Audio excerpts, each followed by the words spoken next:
मेरी पहली film release हुई थी नाची मेरी, तो सुपर हिट थी। तो लोगों को ऐसा लगा कि ये तो उनकी खुद की कहानी है, वन फिल्म वंडर है, तो ये इस ऐसे लोग तो इंडस्ट्री में नहीं रह सकते। तो वो एक बात हमेशा बार बार ना मैं सोचती रही कि ऐसे लोगों का मतलब क्या होता है, क्या ये हम क्लासिफाई कर सकते हैं, ये आप होते कौन है ये डिसाइड करने के लिए कि कौन इंडस्ट्री में रहेगा और कौन नहीं। तो मैं बहुत उदास हो गई थी और मैं वो एक मौके की तलाश में थी कि इस बात को मैं डिस्प्रूव कैसे करूं। और जब हम चाहते हैं तो ऊपर वाला आपका साथ देता है। भले उसके लिए मुझे 6-7 साल बिना काम में घर में बैठी रही, बट वही था कि कुछ एक ऐसा मौका मिले जहां मैं ये प्रूव करूं कि मैं वन फिल्म वंडर नहीं हूं। नमस्कार, स्वागत है आपका दैनिक भास्कर डिजिटल में और मैं जितेंद्र शर्मा। दोस्तों, आज मैं जिस कलाकार से, जिस एक्टर से आपको रूबरू कराने वाला हूं, उनके नाम से सभी लोग वाकिफ हैं और बता देता हूं। 80-90 के दशक की कलाकार रही हैं, मशहूर भरतनाट्यम नृत्यांगना हैं सुधा चंद्रन जी मेरे साथ मौजूद हैं। मैम, बहुत बहुत स्वागत है आपका दैनिक भास्कर में। बहुत बहुत शुक्रिया, thank you so much. Ma'am, जब हम छोटे थे 80-90 के दशक की जो हम फिल्में देखा करते थे या सीरियल्स देखा करते थे तो बड़ा अच्छा लगता था। आज आपको सामने सम्मुख देख के बहुत अच्छा लग रहा है। कैसी रही आपकी जर्नी, क्योंकि आपने तो बहुत स्ट्रगल किया है। आपकी जब कहानी पढ़ते हैं तो कहीं ना कहीं लोगों को सीखने को मिलता है कि हिम्मत नहीं हारनी चाहिए। क्या कहेंगे उस मोमेंट के बारे में?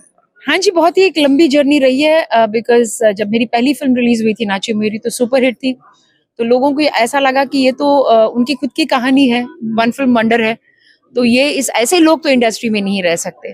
तो वो एक बात हमेशा बार बार ना मैं सोचती रही कि ऐसे लोगों का मतलब क्या होता है, क्या ये हम क्लासिफाई कर सकते हैं, ये आप होते कौन है ये डिसाइड करने के लिए कि कौन इंडस्ट्री में रहेगा और कौन नहीं। तो मैं बहुत उदास हो गई थी और मैं वो एक मौके की तलाश में थी कि इस बात को मैं डिस्प्रूव कैसे करूं। और जब हम चाहते हैं तो ऊपर वाला आपका साथ देता है। भले उसके लिए मुझे 6-7 साल बिना काम में घर में बैठी रही, बट वही था कि कुछ एक ऐसा मौका मिले जहां मैं ये प्रूव करूं कि मैं वन फिल्म वंडर नहीं हूं। है हम में कला, हम एक जगह बना सकते हैं इंडस्ट्री में। और तभी वो टेलीविजन का एक दौर शुरू हुआ था जिसमें एक ऐसा किरदार मैंने निभाया जो लोग कभी सोच भी नहीं सकते थे कि एक मयूरी लड़की हार्डकोर नेगेटिव कैसे कर सकती है। बट टर्निंग पॉइंट वही रहा। बालाजी टेलीफिल्म्स के एक सीरियल में मैंने एक रोल किया था, रमूला सिकंद, कहीं किसी रोज में। I think that was the iconic role. अब लोग ये पूछने लगे कि अरे वो मयूरी ये रोल भी कर सकती है। शानदार रोल है। हाँ, बट आप मौका तो दीजिए, आप ये कैसे बोल सकते हो। अगर उस वक्त मैं उनकी बातें सुनती और मैं इंडस्ट्री छोड़ देती तो ये बहुत बड़ा रिग्रेट होता मेरी जिंदगी में।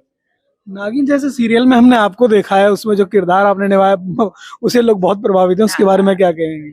पता नहीं क्यों प्रभावित हो रहे हैं उससे, क्योंकि उसमें तो मैंने सारे जानवरों को ऐसे टॉर्चर किया है। बट यस, एक कैरेक्टर बहुत ही मशहूर हुआ बिकॉज लोग हमेशा यही पूछते हैं ना कि इसके बाद क्या, इसके आगे क्या। तो इसके आगे कई किसी रोज के बाद लोगों ने पूछा अरे इसके बाद क्या कर पाएंगे। उसका जवाब था नागिन। नागिन 1, 2, 3, 6, मतलब ऐसा कोई नागिन सीजन नहीं है जो मैंने नहीं किया है। और वो जो कैरेक्टर यामिनी है वो लोग कभी भूल ही नहीं सकते, क्योंकि आज भी जब लोग मुझे देखते हैं तो लोग हंसने लगते हैं, जबकि वो हार्डकोर नेगेटिव था। बट उस कैरेक्टर को भी मैंने डायमेंशन देने की कोशिश की कि जब आप इतने सारे सीजन्स करते हैं तो वही वही आप करेंगे तो आप उब जाते हो। एज एन एक्टर भी आप ऐसा लगता है कि आप कुछ कर नहीं रहे हो। तो ये मैंने अपने आप को रीडिस्कवर करने के लिए कुछ अलग अलग फ्लेवर्स में देती गई।